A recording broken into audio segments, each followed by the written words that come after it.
Hi, and welcome to Storytelling Animals. I'm your host, Dayton Martindale, and my guest today is Thea Riofrancos. Thea is an associate professor of political science at Providence College. She is the author of Resource Radicals: From Petro-Nationalism to Post-Extractivism in Ecuador, the co-author of A Planet to Win: Why We Need a Green New Deal, and is working on another book right now called Extraction: The Frontiers of Green Capitalism. She is not just an academic, however, also involved in the Eco-Socialist Working Group of the Democratic Socialists of America. I really enjoyed this conversation, and it covers a lot of topics that are very important to me, and I think very important more broadly to the left and to environmental movements. We mainly focus on her book, Resource Radicals, which is about a conflict in Ecuador between a leftist government that is unable or unwilling to follow through on the demands made by leftist social movements in that country. Specifically, the conflict rides on questions of resource extraction and development. What do you do when it seems like you need to extract resources to make money, to develop the economy, but also people who live near those sites of extraction don't want them to pollute their water or destroy their homes, or the non-humans who live there. Again, the book focuses on an Ecuador case study, but this is not a problem unique to Ecuador. And it's also not a problem unique to the fossil fuel economy. For instance, solar panels or electric cars are certainly cleaner than their fossil fuel-powered alternatives, but they still require mining minerals, and often the people who live near these mining sites don't necessarily want there to be mining. So these are really important questions that we should be considering as we transition to a post-fossil fuel economy, or at least as we say that we intend to transition to a post-fossil fuel economy. We also talk about issues like the rights of nature in Ecuador. We talk about, what is democracy and who is it for? So little questions like that. It's a little longer than our typical episodes, because there's a lot to unpack, and the audio quality on my first couple questions is a little lower, but it improves as the episode goes on, so I encourage you to stay with it. Thank you for listening, as always. If you appreciate this episode, feel free to like, subscribe, rate, review, share it on social media, send it to a friend, or even subscribe on Patreon. Without further ado.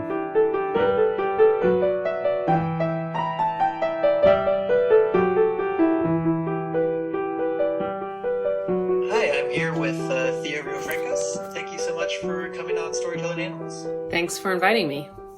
Yeah, it's great to have you on. So the title of your book is Resource Radicals: From Petro-Nationalism to Post-Extractivism in Ecuador. And it's about this political conflict between two different types of resource radicals, or at least two groups who both consider themselves to be radicals in a good way in Ecuador. And I'd like to start just by kind of defining these two currents, the Petro-Nationalists and the Post-Extractivists, from the title. So first there's what you call the radical resource nationalism of the government. What stance are they trying to defend here? So just to maybe zoom out a little bit, this book takes place in the midst of this historic moment in Latin American history and recent history. And we could even say, a lot of these patterns inflect the present of Latin America as well. So in this moment, around the turn of this millennium, we had two processes unfolding simultaneously. One was what scholars call the pink tide, which was a lot of left-wing governments being elected roughly around the same time, starting with Hugo Chavez in 1999 and continuing in one country after another until about roughly 2/3 of Latin Americans lived under a center-left to more left-wing government. And that's like the height of that is in around 2010. And so the pink tide is this major paradigm shift, political paradigm and economic paradigm shift around the region. And it's a shift because prior to all of these left-wing governments getting into power, there were a lot of neoliberal, conservative, and right-wing governments in power, right? So it was a major pendulum swing. At the same time, and literally at the same time, but for unrelated causes, there was a big change happening to global markets and the global economy. And that is called a commodity boom. And this was a particularly intense and sustained commodity boom. You know, sometimes we get a year of high prices for oil or of soy or X or Y commodity, and it's short and specific. This was different, and it affected like basically every commodity. And what economists mean by commodities are raw materials. So, you know, beef, oil, minerals, timber, etc. And they all had really high prices. And why this is important to understand the position of left governments that you're asking me about, and I think it would be kind of hard to understand without these two pieces of context, is that Latin America, from colonialism to the present, is a provider or exporter or harvester of these raw materials for global markets. And so these governments, one after the other, came into power on the heels of oftentimes protest movements, social movements, and major citizen discontent with the prevailing, you know, neoliberal status quo.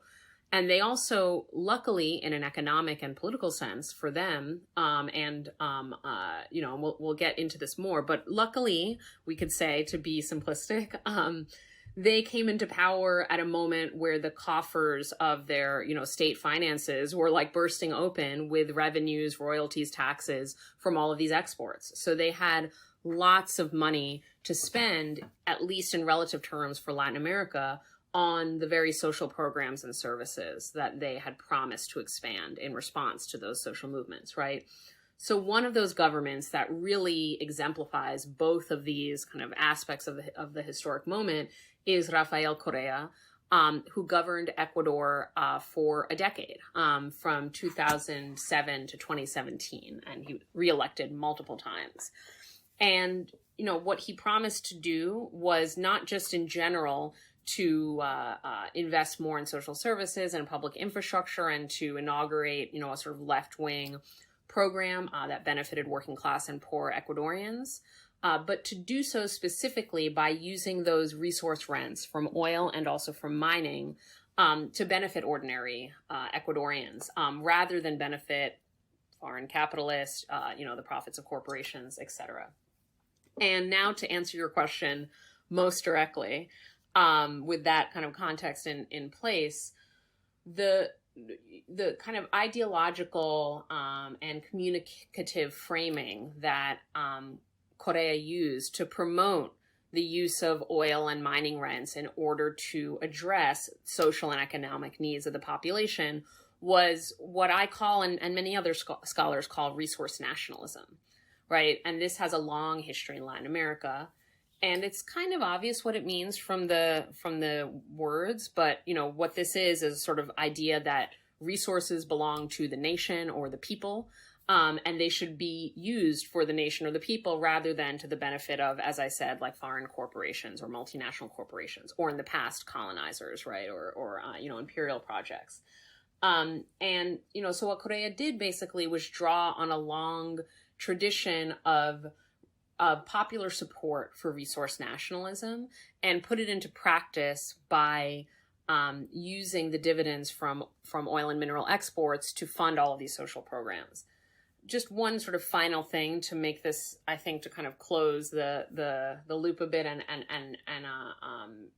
make it clear what Correa's positions were. I distinguish in the book Correa's resource nationalism from more radical versions of the same that inspired it, but that Correa's policies did not fully live up to. And so, you know, just like in all the other Latin American countries that saw left-wing governments, Ecuador had sustained social protest for a couple of decades, but particularly for the decade before that Correa was elected. And in those protest moments, movement participants had really radical ideas with what should happen to Ecuador's resource wealth. They thought it should be not just controlled by the state in like a technocratic or top-down sense, but really in the hands of the people, right? Like workers, democratically managed, redistributed really fundamentally. And Correa kind of implemented a watered-down version of that didn't expropriate foreign capital. It didn't really nationalize the sectors at all. It just increased the amount of revenues that the state got from contracts with foreign companies and used those revenues to meet social demands rather than, to pay off foreign debt or something like that. So it was a shift left, but one that was less radical than what movements had been calling for in the lead up to his election. And just for the context, what were some of the social programs that the Correa government was funding? Yeah, and it's important to note that even though I'm sort of making it clear that his program was less radical than what movements had demanded, it did result in a really substantive economic shift in Ecuador. Not so much in like what we could call in fancy terms, like the model of development or the model of accumulation, which remained extractive in its basis, right? It remained reliant on the extraction of primary resources and their export. But what it changed was who benefited from that extraction, right? And so there were all sorts of things. And the easiest way to understand, the impact of these programs is that they really increase the share of social spending. So education, hospitals, housing, nutrition, sanitation, public infrastructure, also and infrastructural investments. They expanded the share of those in the budget, in the state budget, right? So previously the state had actually spent very little on a lot of those essential services, programs, and infrastructures. But under Correa, they spent much more, and the effect was palpable, both in terms of like development, or what experts called like development indicators. So in terms of not just poverty and inequality, which are super important, but also more granular things like life expectancy or nutritional outcomes or access to clean water. Like all of that increased and got better in Ecuador very dramatically under Correa. And then also in other ways, like, walking down the street, whether in a big city or a small town or a rural area or an urban area, you would see physical testaments to this massive state spending in the form of public works projects, which would always have a big billboard saying this is part of the Citizens' Revolution, which was Correa's kind of name for his government and campaign. And they would even say how much was spent, right? So really, good comms strategy, we might say, where the government made it very clear where the oil and mineral and other, there's other taxation and normal income and wealth taxation, as well. So where the money was going. And this is helpful to popular support, in addition to the fact that like infrastructural investments yield a lot of dividends in economies like Ecuador's, right? It connects people to markets. It allows people to get to work. I mean, the same stuff as anywhere, but we're talking about a low income country, so those investments really yield major dividends. So those are, I think, some of the concrete effects and programs and investments that I'm talking about, and that Correa really inaugurated under his government.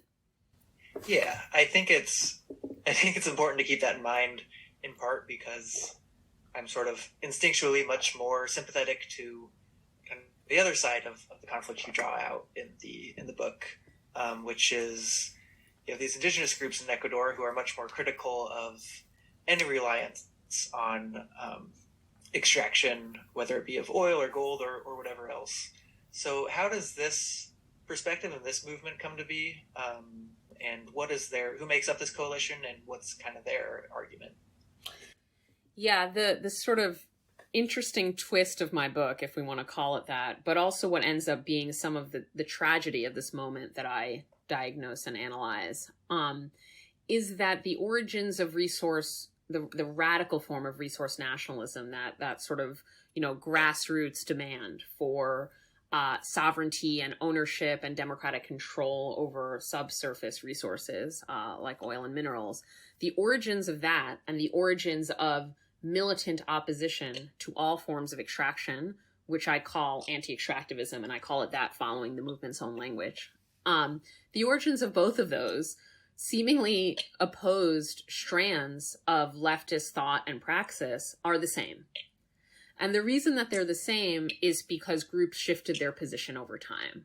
And so part of what my book is a story of how movements in dynamic interaction with context, with the political landscape, with the global economic conjuncture, with geopolitics sometimes too, in dynamic relationship with those contexts, articulate and also shift and innovate their discourses, their strategies, and their tactics, right? Movements don't have stable political preferences or programs or demands or even identities over time. And so the story from we focus thus far on sort of public policy and the government and the entree of the left into power in Ecuador. But let's go to the movement end. In the period of neoliberalism, and I'm not claiming that neoliberalism is over in Latin America. I'm talking about it in a political sense. So when the political parties and politicians in power subscribe to like a free market dogma, pro private investment, deregulation, austerity, servicing international debts above all else, this is kind of how neoliberalism appears in Latin America. That period was, we could date it from, like in Ecuador at least, from the late 70s until Correa gets into office. So it's a pretty long period of neoliberal hegemony.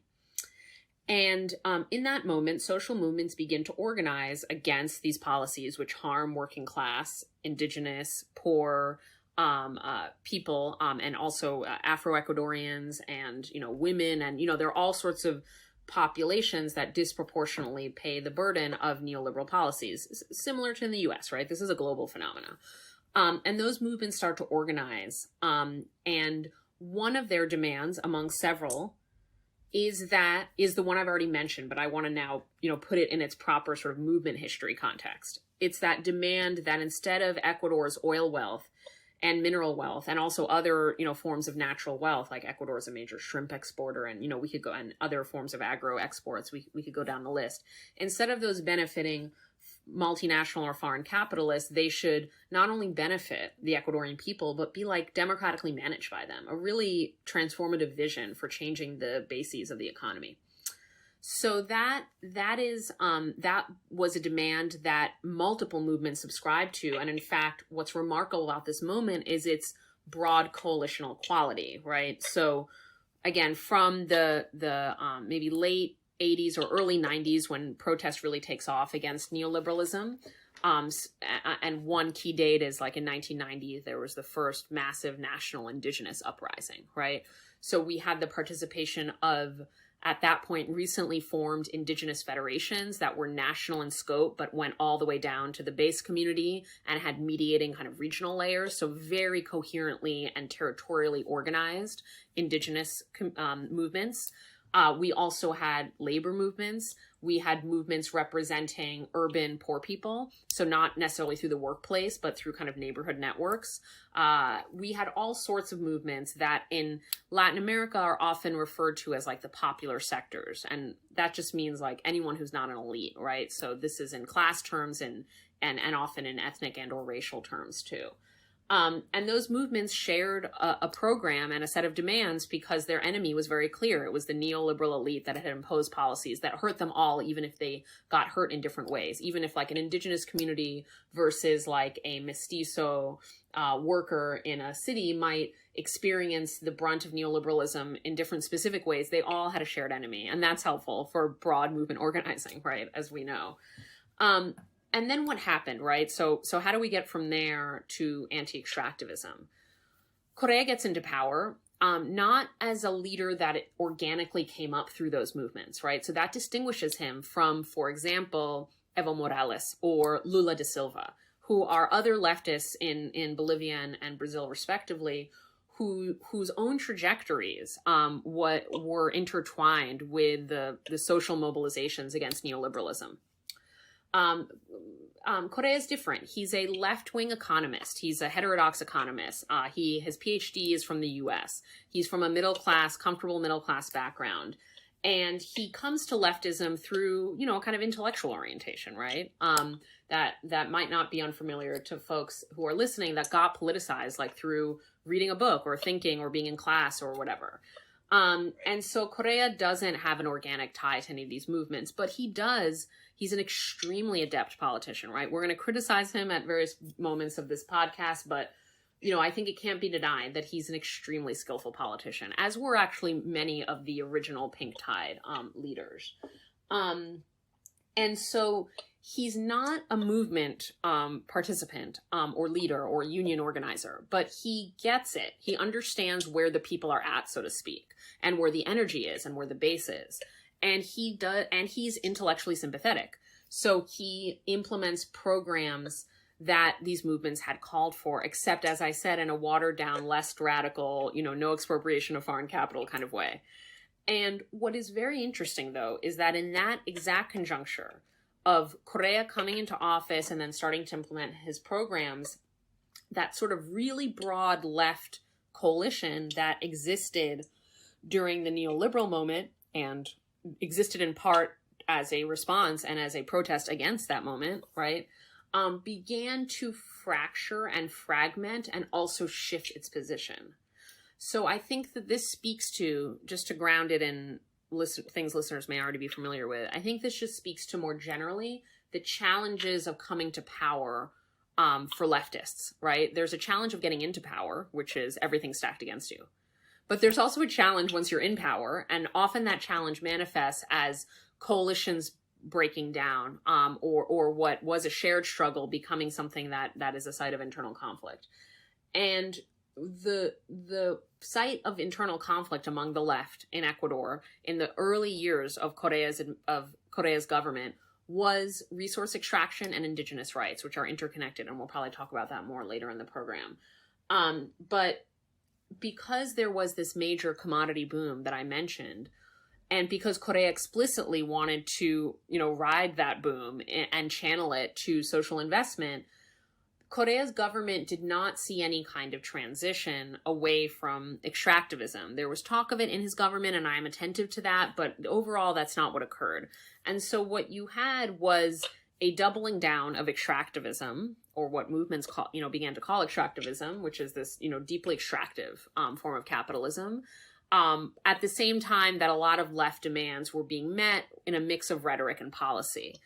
And this is a confusing conjuncture especially for indigenous activists who had, even in the earlier period, been much more attentive to the harms of extraction. Even as they didn't always call for like an end to it, they were on board, or at least at the movement level and the leader level, indigenous movements were on board with nationalization and worker control and democratic management of extraction. There began to be, over time, even before Correa was elected, like more and more environmentalist discourse among indigenous communities and movements, and more, as I said, attention to the harms of extraction. And so Correa comes into power, extraction intensifies because of the commodity boom. What ends up happening to that broad coalition is the parts of it that relate to indigenous movements and to also radical environmental movements who had already been forging a close connection among one another began to become critical of the Correa government. They said, you know, this is not enough. It is not enough to redistribute. It is not enough to pay into social programs. It's not enough to meet this subset of popular demands. We need a more fundamental transformation of the economy out of its extractive kind of model, which dates to colonialism, and to some other type of economy that is non-extractive or post-extractive. And so what ended up happening is some communities, movements, and groups that had not previously espoused anti-extractivism, when the left came to power in the context of a commodity boom, articulated what I see as a novel, trenchant, and militant critique of a system that they referred to as extractivism. And they began to use the word extractivism much more so than capitalism, than neoliberalism, than imperialism, even though it related to those concepts, right? But extractivism for them was like the fundamental target of their resistance. And so we got this maybe unexpected situation where the left was in power, but there was major left-wing indigenous and environmentalist resistance to that left-wing government, and a deep divide ran through the left as a result. I want to talk more about extractivism and the vision of a post-extractive economy later, but right now I'm curious sort of what drew you to start researching this conflict. Yeah, thank you for asking that, because I think it's always interesting to ask scholars or writers why they work on what they work on. And in my case, the origins of the research topic are actually very tied to all the processes that I've been talking about. My partner and I decided to move to Ecuador in late 2007, and we moved there in January of 2008. This was prior to graduate school, prior to me even knowing if I got accepted to graduate school. In fact, I got my first responses, which were rejections, as it always is, while I was living in Quito at that time. So I had no idea whether I'd be going to grad school or not. But I had applied, and then we left for Latin America. And so, Dan and I moved to Ecuador because both of us had been involved in Latin America solidarity work, which is a type of activism in the U.S. that is internationalist in its orientation and thinks about the relationship between U.S. foreign policy or trade policy and Latin American movements and people, and tries to act to prevent sort of the worst forms of neo-colonialism or imperialism, but also in solidarity directly with movements and what their struggles are in Latin America. So we were involved in that type of activism for a few years before moving to Ecuador. And that was the reason that we moved there.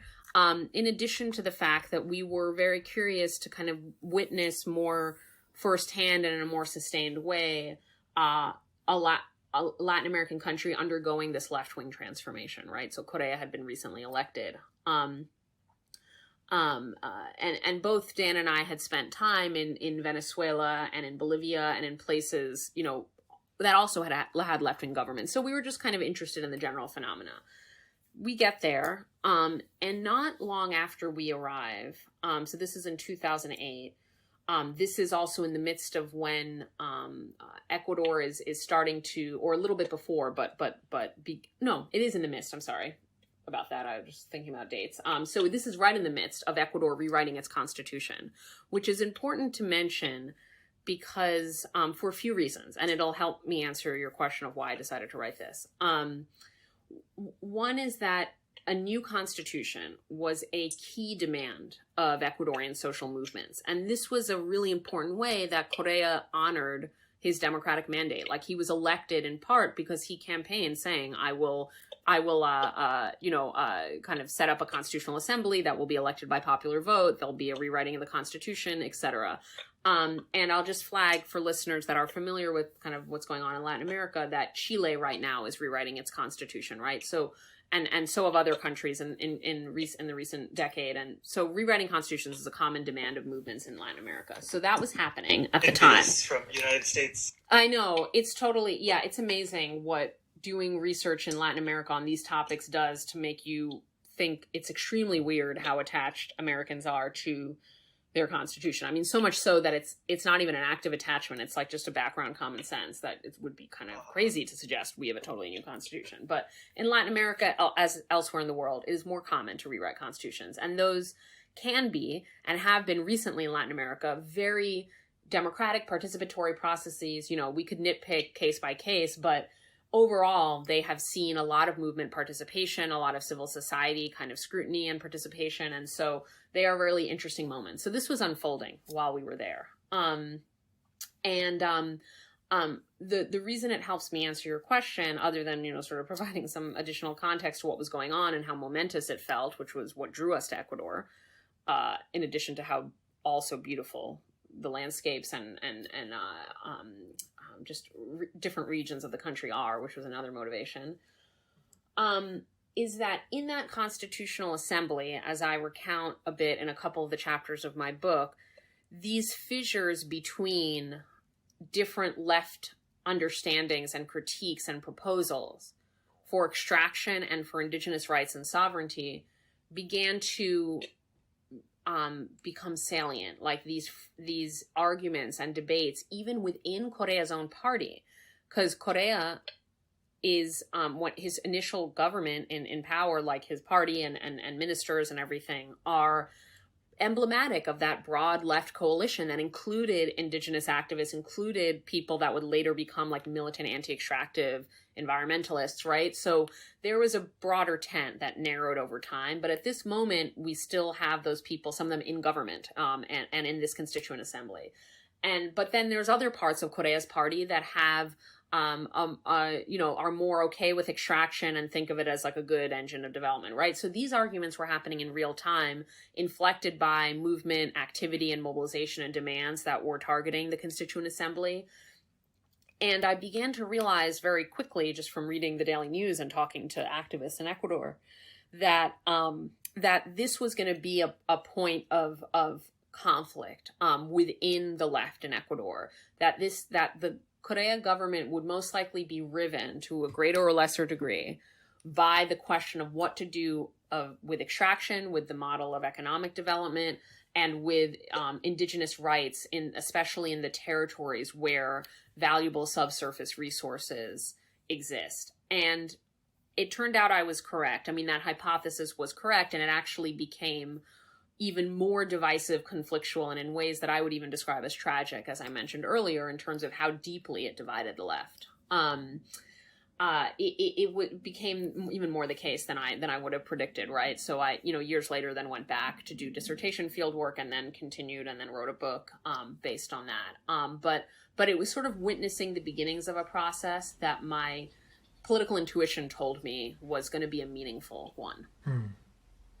Yeah, I'm glad you brought up the Constitution. I'm wondering if you could just kind of go through some of the highlights of what came out of that with regard to environmental protections and indigenous rights. Absolutely. And it's, for all of the internal debates in the Constituent Assembly within Correa's own party, and even sort of recognizing the fact, as I say very directly in the book, that the Constitution is an ambivalent document, meaning it has very different sides to it. And what I kind of show in the book is that both movements and Correa found constitutional justifications for their positions within this kind of really, we might almost call it an unwieldy document because it's so long, right?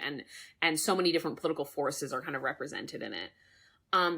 But I think that ultimately movements, social movements, indigenous movements, environmental movements, campesino, peasant movements, right?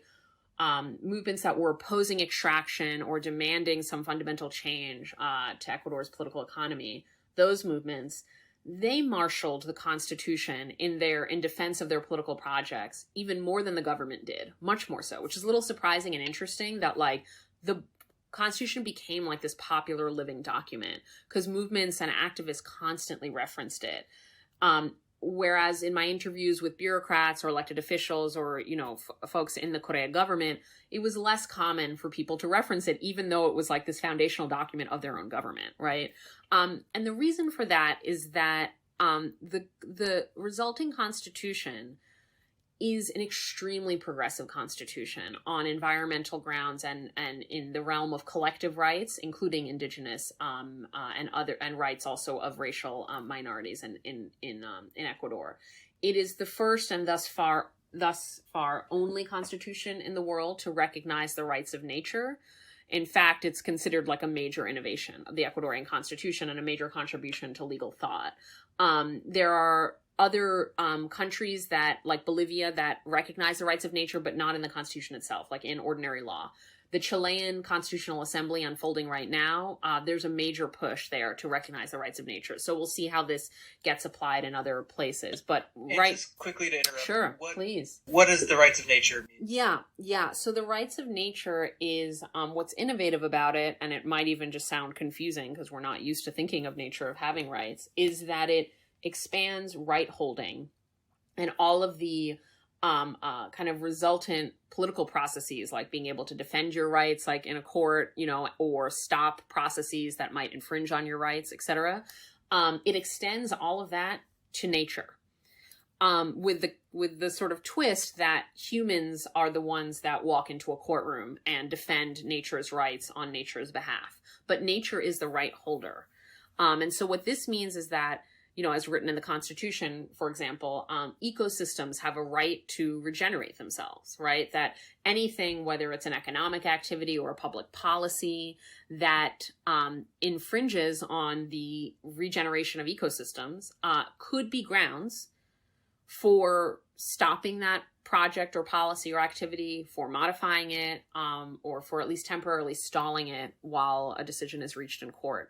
And actually, in recent years, and including very recently, there have been victories in Ecuador against extractive, agricultural, other economic projects that would have a serious impact on the environment. It took actually activists, several years to figure out how to win these court cases, because they're not easy for kind of obvious reasons, perhaps. But I witnessed one that I recount a little in the book that failed, that tried to stop a large scale open pit mine with disastrous environmental and social impacts in the Amazon, and a just beautiful part of Ecuador. But it didn't work, right? But over time, activists learned how to deploy this right in legal settings and as part of movement campaigns, and have done so successfully. So that's a major innovation of the Ecuadorian Constitution. In addition, and this will be a little shorter to explain because I think it's more straightforward, the Constitution has a whole long raft of collective rights. These are rights that apply not to individuals, but to collectives, right? To social groups. And so Indigenous, Afro-Ecuadorian, and Montubian peoples in Ecuador have rights to cultural integrity, have rights to be consulted prior to extractive or projects or any project that could affect them. Communities, regardless of ethnic or racial character, have the right to environmental consultations if something, some project or policy or sector will affect their environment. You get the idea. There are a lot of collective rights. So, in many ways, the Ecuadorian Constitution is what we might think of as like a post-liberal constitution. It's not just about individual rights, and it's not even just about humans, right? It is, it gives rights to nature, it gives rights to social groups, it has social and economic rights that individuals and groups have, and it starts off with a very strident and ambitious declaration of popular sovereignty, that is the root of the legitimacy of the Ecuadorian government, is popular sovereignty, understood in, democratic terms. So it is a document that provides a lot of language that is useful to movements to not just articulate their demands, but to give them legal legitimacy. And to say, actually, what we're demanding is exactly what the Constitution says. So therefore, we're not just demanding this or that thing or policy. We are, in effect, demanding that the Constitution be enforced. And movements took their role, anti-extractive movements, indigenous and environmental movements, took their role as constitutional defenders very seriously. Yeah, so one of the areas where this becomes contentious is, what counts as an adequate level of consultation with an indigenous group before some corporation goes in and starts mining or drilling in the area.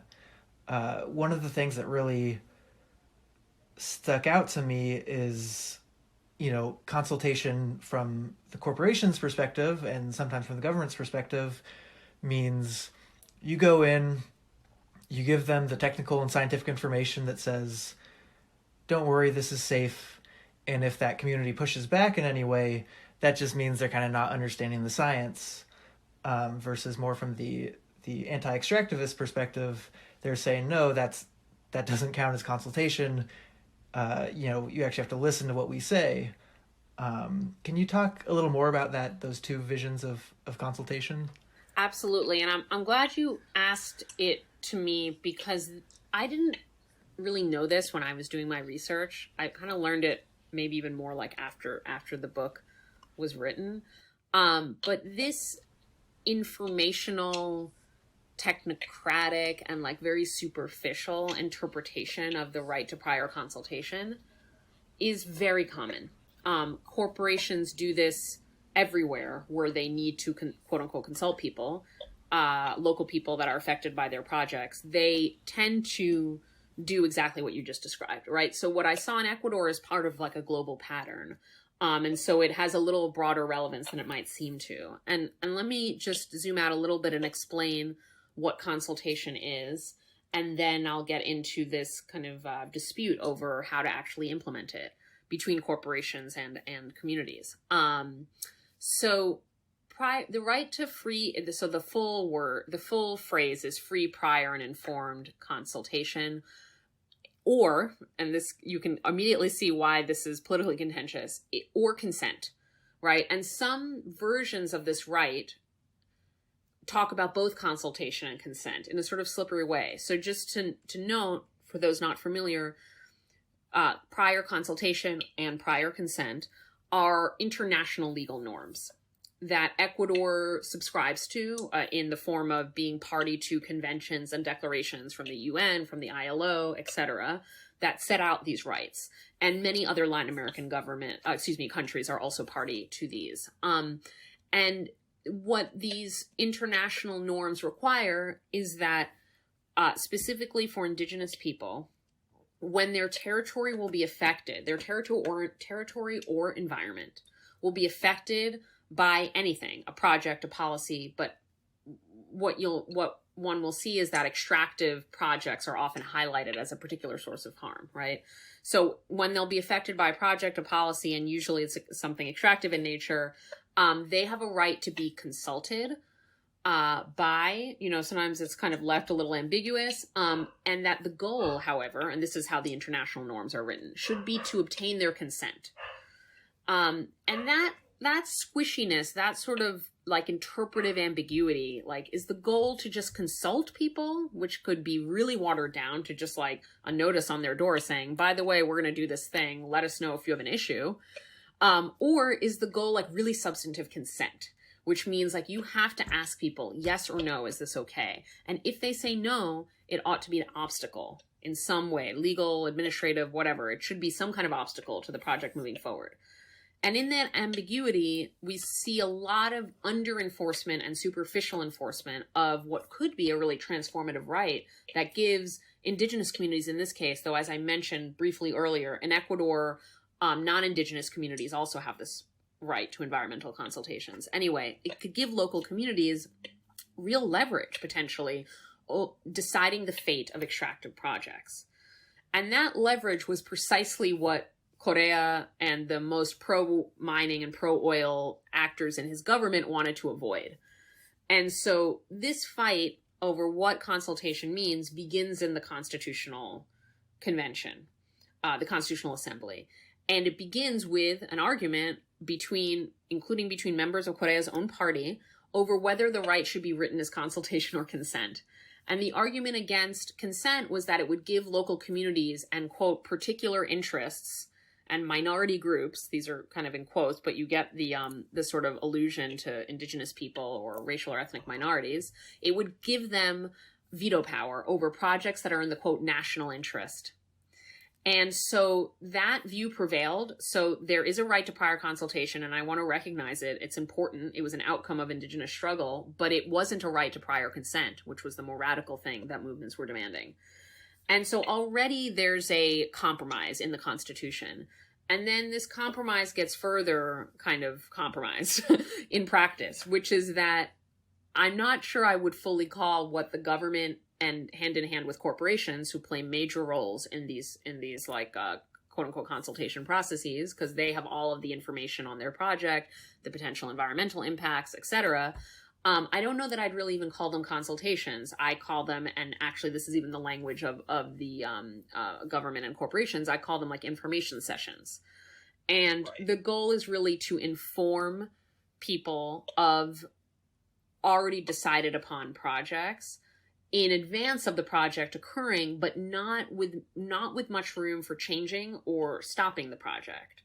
And I'll just note that one kind of like one example of why I call these superficial and technocratic is that participants in these, community participants, are only allowed to even have their like complaints or questions or comments like fully incorporated in the resulting report if they meet some standard of technical kind of specificity or technical knowledge. So there was a claim, kind of implicit claim on the part of government and corporations that most of the comments and complaints and concerns that communities have are like not really legitimate because they don't really understand the technicalities of how a tailings basin is monitored over time, or whatever technical aspect of a mining project, let's say.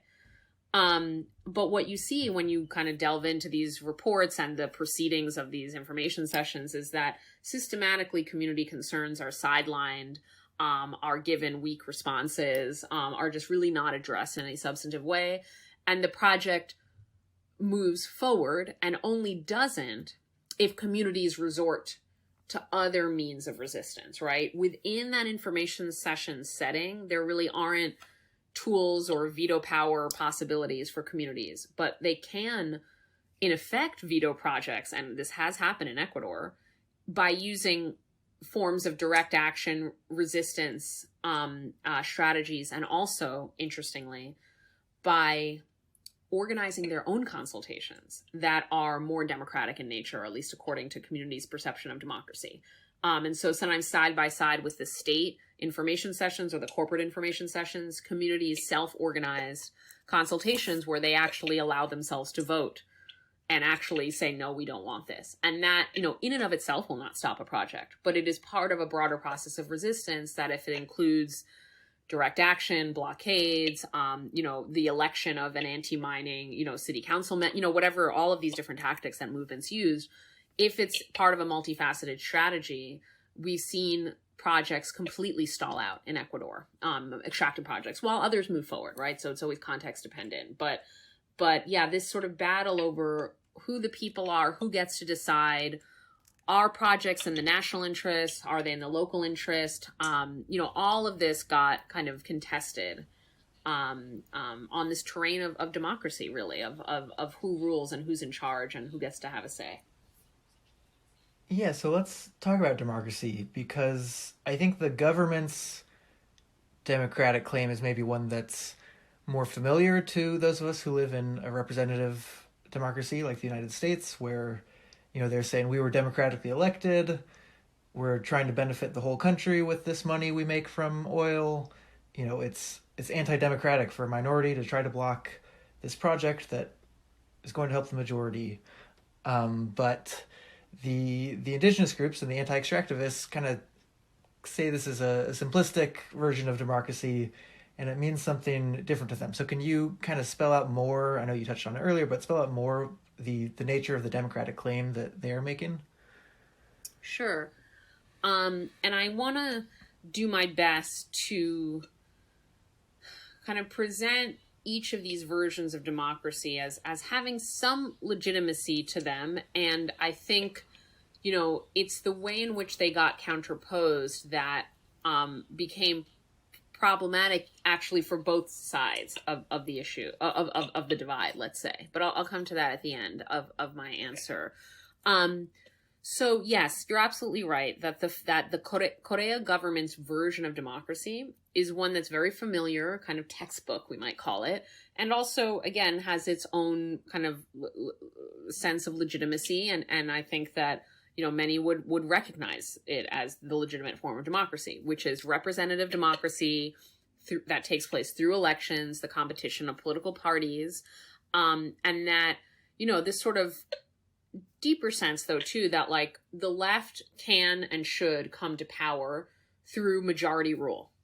And this counterposes it both to like an anarchist left that doesn't believe in contesting on the terrain of the state, but also to a sort of maybe illiberal or less democratic left that or revolutionary left that like does want to seize the state, but doesn't per se believe in doing so through like bourgeois democracy. So counterposed to both of those is a version of leftism that sees winning durable majorities and winning election after election and delivering what you promised so that you keep winning, and also because that's the democratic thing to do, as like the route to left power. And I want to frame it that way because I want it to feel recognizable to listeners that might be DSA members or might participate in some other movement or might be thrilled about like Justice Democrat stuff or, you know, having leftists like AOC in office, like this is their, in many ways, their conception of democracy too. And also their conception of the route to left power. And so it's not, it's not. DSA is the Democratic Socialists Yes. of America. Sorry about that. You know, so, you know, if we are socialists or leftists or insurgents or sort of radicals, but we want to win elections, like we have to have a theory of change that involves, recruiting candidates, that involves like canvassing, base building, all of this stuff. But the goal is like, we're going to get into office and we're going to deliver the goods. And that was Correa's kind of understanding of democracy. But what's important to emphasize, and this is where we can get into more of a critique of Correa, is that he had a very national and kind of homogenous understanding of the, quote, people that had put him into office. So in his view, he was in office because the people, broadly speaking, without any internal heterogeneity or diversity or whatever, like the people writ large, had voted him in office. And that means also the people supported all of his policies and approved of everything he did. And it was a compelling argument because not only did he win landslide after landslide election, I mean, he really pulled off elections well. He also did address to greater or lesser degrees a lot of popular demands, as I've already discussed, with some real results in terms of poverty alleviation, etc., as I already discussed. And he also had like really high approval ratings, like historically high. Like Ecuadorians historically don't like politicians, like even, you know, the ones they've elected in office. But he had really high popularity ratings until like the end of his term. And we could get into that. But let's just say for most of his time in power, he did. And so this kind of felt it's like an internally coherent kind of understanding. But it's also one, and that has a lot of evidence, right?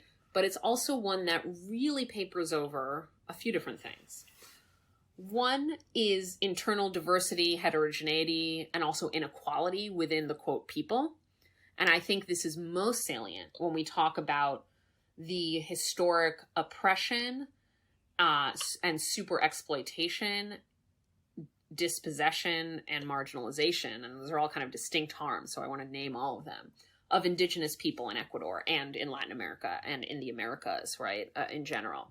And so what this kind of understanding of a monolithic and homogenous people papers over is that there's a real difference if you are indigenous, live in an indigenous community.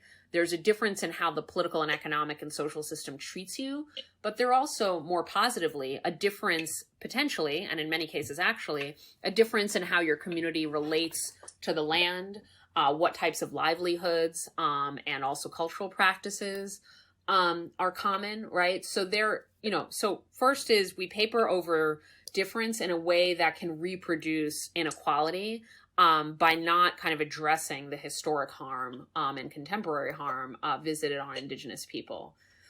The other thing, though, somewhat relatedly, is that practices that I view and also Ecuadorian activists view as really democratic in a substantive sense, like organizing grassroots movements, like having community meetings where you decide what's important to you, where you might draw up a plan or a vision for how your community should be organized or governed or how resources should be allocated. Like, to me, non-state, it's not that I'm anti-state. I'm not. I mean, I'm on the public record being someone that's supportive of electoral strategies for the left, for sure.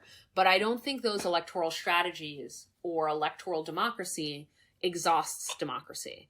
And I think that the only way to have a vibrant left, and also one that can keep winning, keep recruiting people, and also have real change in the world, is to also include democratic practices that may or may not occur through state institutions or through formal forms of participation like voting. And Correa, maybe he wouldn't have been skeptical of those practices if they all resulted in support for his government. But the fact that the movements engaging in these small d kind of democratic practices and radical democratic practices were also doing so in ways that opposed or critiqued his policies, he began to identify this kind of demand for participatory substantive democracy as like a threat to his more formal, institutional, electoral and representative form of democracy. And so, on the one hand, that's tragic, as I said, because I don't think it's not inherent that representative democracy and the democracy of the streets or the movement or the meeting space are opposed to one another. I see them as interlinked. And in fact, in the trajectory of Correa's rise to power, they are, because it was only that movement activity that opened up the space for leftists to be elected in the first place. But they did become counterposed because they became attached to different political projects around the question of extraction. And in that context, Correa became, at the nice end, dismissive, and at the more concerning end, repressive of some of these democratic practices that sustained movements that were mobilizing against some of his policies. Yeah, and I think there's two aspects of this small d democracy that are powerful to me. And the first is what you mentioned, of sort of creates more space for actual discussion and deliberation and coming up with ideas beyond just what you get to do in a voting booth. And also something you mentioned in the book is that the claim made by some of these indigenous groups was not necessarily just for themselves, but who gets to vote is people who live in that polity, who are of voting age and obviously are human. And the indigenous groups were sort of also in some ways representing what they saw as the interests of non-human nature, what they saw as the interests of sort of globally people who would be affected by oil use, future generations, stuff like that. So yeah, I think it's worth thinking about what other forms of democracy besides, again, not to say never go vote. I think it's important to vote, but what other forms of democracy can add that aren't necessarily represented only through voting. Yeah, and I agree with that. And I also just highlight something you said earlier in your comment there, that I think what is interesting about these different visions of democracy is despite actually some of the ways I frame them for just simplicity's sake, they don't perfectly map onto a particular scale. The Correa government's version of democracy is very national in its scale, but he also cared a lot about the outcomes of local elections, and he also cared a lot about the political support of particular communities and localities and provinces, right? So but when he talked about the people, it was national. That's what he meant. El pueblo, like as a national demos, democratic subject. The affected communities and indigenous people and peasants and environmentalists that resisted these projects and that had their own version of democracy that we've already discussed, we might just say, oh, they were localists. Or less sympathetically, we might say they're NIMBYs. They don't want these projects near them, but these projects have greater benefit. But that is not satisfying. I mean, NIMBY is like never, I don't think, a good analysis. Even when that's kind of is what's going on. I don't like the term because it's just way too simplifying and it puts very unlike things together. But I think more importantly, I don't think they were just localist for the reasons you suggested and for some additional reasons. Like, one, as you already said, preserving biodiversity, stopping projects that do have a big climate impact, both at their point of extraction, but as in the case of oil, obviously, as its point of combustion somewhere else in the supply chain. Preventing projects like that is positive for the climate. That's one. So there's a planetary horizon, let's say, to these local struggles. But also because most of the, or if not all, of the successful movements and campaigns, meaning movements and campaigns that achieved some or all of their goals, they are embedded in multi-layered, spatially complex networks, whether it's the fact that that local community might be officially a base community of the National Indigenous Federation, whether it's the fact that this environmental movement might be a member of a transnational network of radical environmental movements or anti-mining movements, right? And we could go case by case, but almost always they draw inspiration from and also contribute to activism that is more kind of geographically much broader than the locality in question. And so I think that then raises interesting questions that we don't need to go into, but just to sort of plant the seed about what type of activism, what scale and geography of activism is adequate to confronting environmental and climate disaster, right?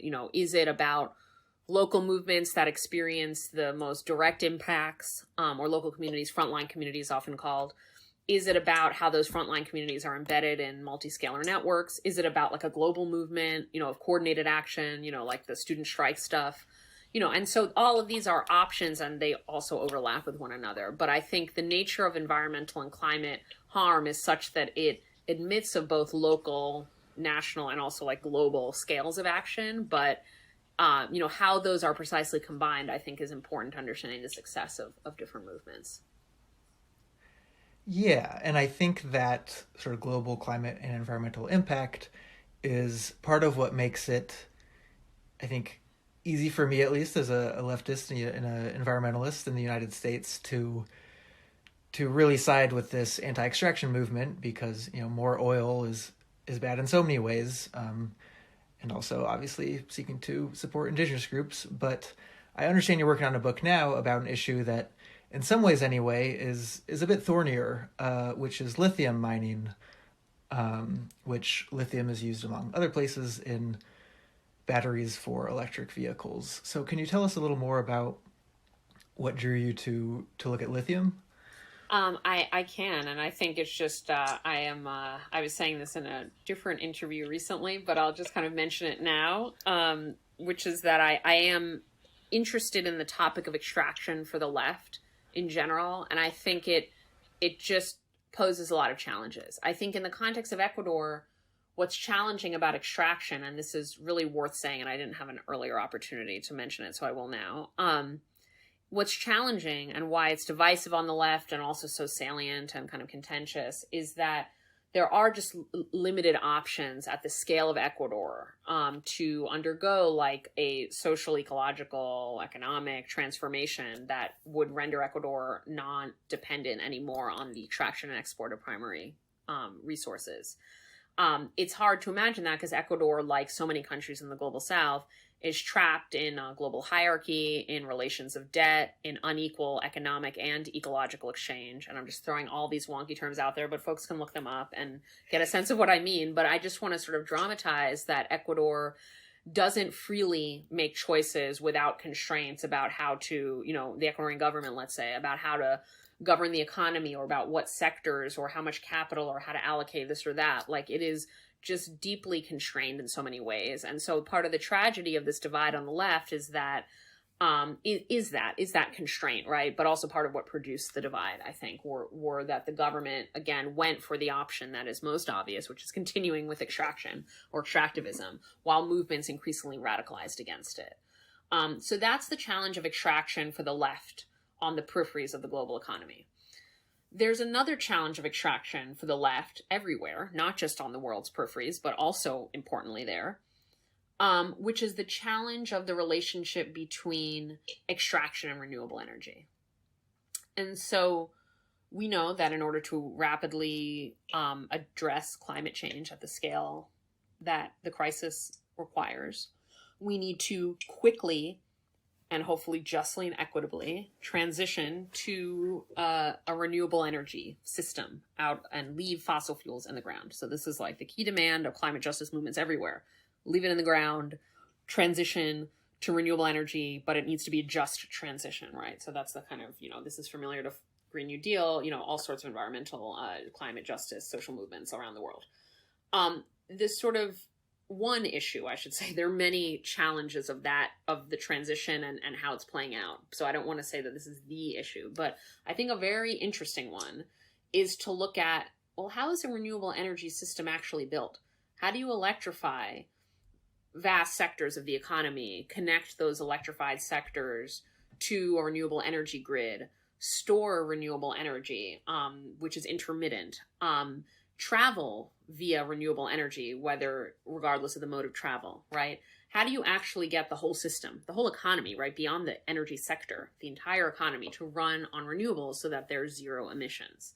There's a lot of engineering challenges, technical challenge. There's obviously the challenge of political will. I mean, we could get into each of these, but the one that I focus on in my current work is that in order to produce what are called green or clean technologies, like electric vehicles, like lithium batteries that are in those vehicles, like wind turbines, solar panels, etc., in order to produce those technologies, extracted minerals, extracted metals are necessary. They are like the beginning of the supply chain, which is now everyone knows what supply chains are, which makes my job easier because they're not functioning very well right now. So there's been a lot of news coverage of them. But anyway, so at the beginning of the supply chain, to make a solar panel, to make an electric vehicle, to make a lithium battery, are mined materials. And we've just spent, almost an hour speaking about how subsurface mined, materials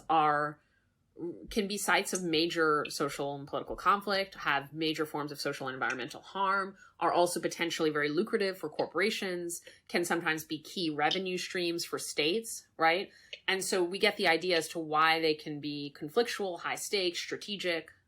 And it is, I think, interesting to think about the fact that while we are leaving behind fossil fuel extraction, the new renewable energy green economy does involve its own forms of extraction and actually very high levels of extraction, at least in the transition phase. So in order to totally, rebuild the economy, society, the built environment, there is potentially very high demand, and already we're seeing this, for some of the key minerals. I focus on lithium, but we could tell some similar stories about cobalt, nickel, copper, and rare earths, and several others.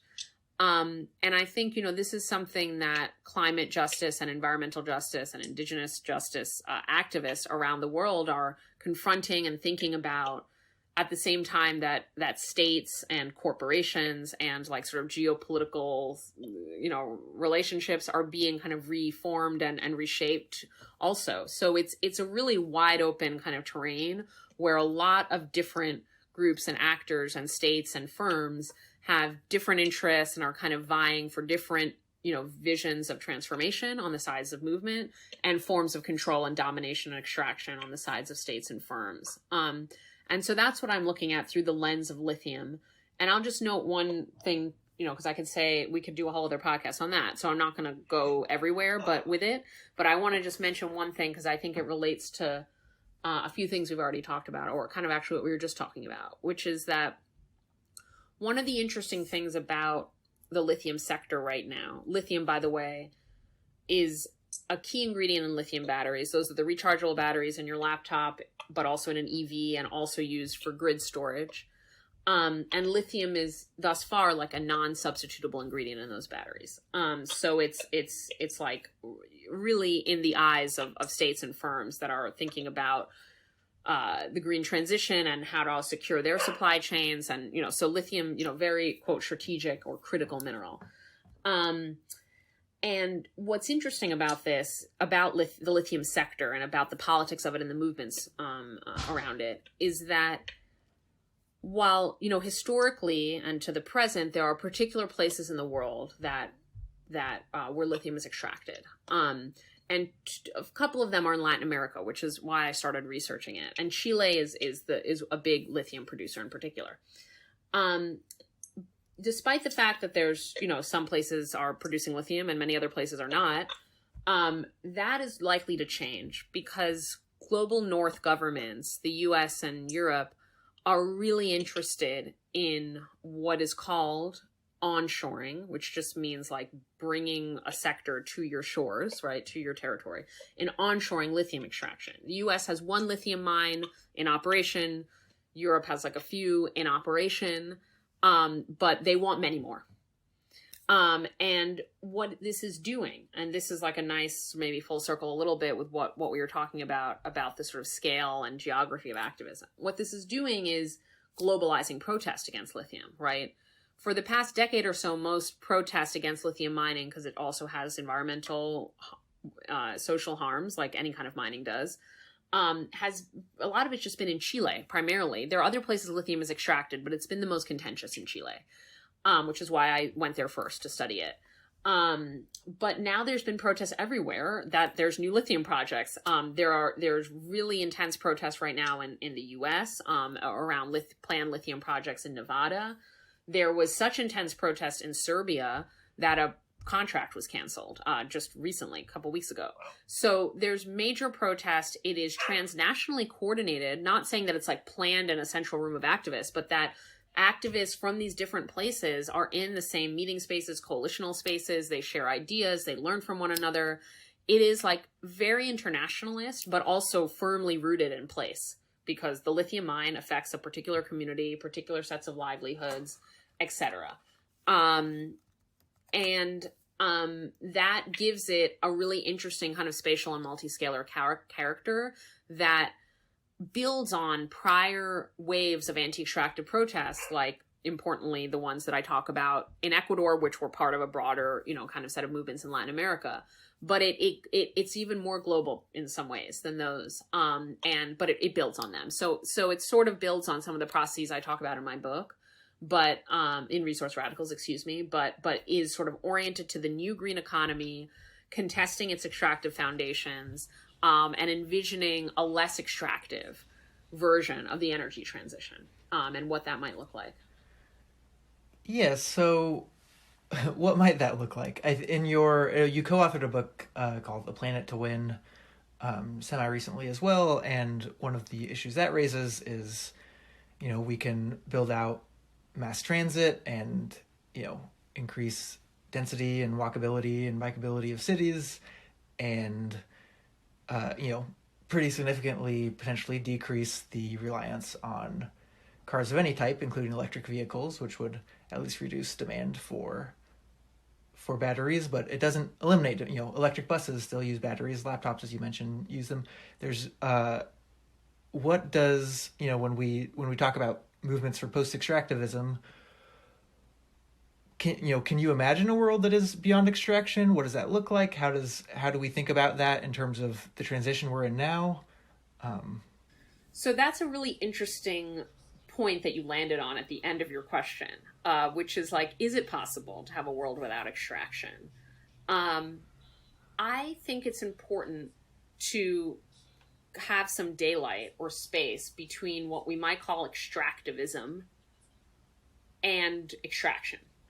I am not sure that a world without extraction, understood as like the appropriation of materials, resources, etc., from nature and the use of them, including non-renewable resources, right? I don't know that is possible. It stretches my imagination a little bit. I'm happy to entertain it, right? But I'm not sure that we can have human society, even a radically different human society, right? Without appropriation. I don't think, and what would that look like? I mean, the sort of imaginary that often gets counterposed to like our reliance on nature itself has lots of problems and elisions, like a kind of idea of totally technical, like a totally like synthesized out of a lab kind of society. I mean, there's just not a way. And I don't think the goal of indigenous movements, insofar as I understand them, and I don't want to speak for them, but just have learned from them, right, is not like no interaction with nature. It's not that at all. It's about totally transforming the relationships and the relationalities, right, with nature. And one mode of interacting with nature is removing something from nature, but everything about the context and the relations and the terms under which that occurs matters for whether or not we call it extractivism, which I take to be a predatory, rapacious, oftentimes violent, and just extremely consumptive version of extraction, right? It is one that is tied deeply to capitalism, to racial capitalism, to imperialism. It subjects particular communities and ecosystems to extreme levels of harm while benefiting people far removed from those communities and ecosystems. It leaves sacrifice zones in its wake. there is really very little limit on extraction aside from, whatever capitalism or particular sector demands at the moment in terms of natural inputs. I think extractivism can and should be critiqued, targeted, and dismantled. I don't know that I can envision a society in which there's zero extraction. I can envision, though, a society of radically less extraction, and I think such a society would not be extractivist, would not have as its logic like the unending, infinite taking from nature and leaving harm in its wake. And that is, though, of course, communities and movements that are opposing a mine or an oil project or agribusiness or a dam use stark and militant language and say that they are against maybe not just this mine, but mining, right? And that is, I think, there's a power to that vision, to that rhetoric, to that strategy. And I mean that literally, meaning I do think, and there's research that supports this, that clear and strident demands and really militant opposition, I think, gets communities more of their demands, whether it ends up stalling the project altogether or it ends up really transforming the regulation of the project or whatever, or the economic dividends or who benefits from them. I think that they win more and they see more of their demands met with that militant position, right? So what I'm saying right now is not a comment on what movements should be demanding or how they should frame their language. But I think that it's worth thinking, especially as we move into a renewable energy system, of what types of extraction are completely dispensable. Like, we can totally dispense with them, like all fossil fuel extraction for sure. I would put lots of other extractive industries on that list, like gold mining, like which you mentioned earlier, like the vast majority of gold is not only like not even for like jewelry and like, the very small minority of gold is for like some actual application that matters, like electronics or something. Another small percentage of gold is for like jewelry and stuff that doesn't matter and we could just make illegal. But like, I don't know if it's 90%, whatever, some huge proportion of gold extraction is just to sit in, cubes of gold, right? And so it's like there's some extraction that is like purely predatory, like it doesn't produce anything meaningful, it produces no use value. And then some is just inherently harmful, like fossil fuel extraction. So we could go down the list and we could eliminate a lot of sectors or economic activities. And then we would still have to confront, well, what about the lithium for an electric bus? As you put it. And I'm not going to answer that question. I actually don't. If I had an easy answer to that question, I think you probably shouldn't trust me. Because I think that, it's, and this is what I argue in a recent piece in Foreign Policy. It's like, it's a political economic question. Like, what's going to determine that is like a balance of class and political forces like erupting in multiple parts of the global economy over the kind of shape of the green future, right? So that's not for me to kind of just give you a clear answer to. But I absolutely think that the more that we can design the energy transition to be less resource intensive, radically less resource intensive than it's currently being designed, the more that we can consume through public goods, collective forms of consumption, social forms of consumption, the less our consumption is individualist and highly unequal, the less resources we use, and the more each of those resources extracted with their impacts benefits more people. The more that we can think about deeper reorganizations of the global economy so that it's not always that some people deal with the harms of extraction and other people benefit from the final commodities produced, right? So just thinking about the structure of global supply chains or value chains, thinking about how much the volume and rate of extraction being very tied to like the type of transition that is designed, and then thinking of the social and environmental terms that govern extractive zones as being the outcomes of conflict. And so the more communities are empowered with rights, with regulation, with participatory institutions, the more they can sort of enact their vision of what their local landscape should look like and be used for. And so it's out of that kind of mess of processes and visions and actual design of systems that we can create an energy system that is not just not fossil fuels, but also departs from some of the forms of oppression and inequality and extractivism that mark fossil capitalism. Yeah. Thank you so much. And I look forward to working on building that system with all of you. So yeah, these are fascinating questions and sticky but crucial for the climate movement to start engaging with now. So yeah, thank you so much for coming on the show. No problem. Thanks for the great questions. It was a pleasure. That was Thea Riofrancos, and I am Dayton Martindale. If you are interested in these topics or want to engage about them, you can find either of us on Twitter. And again, her book is Resource Radicals: From Petro-Nationalism to Post-Extractivism in Ecuador. Have a good day.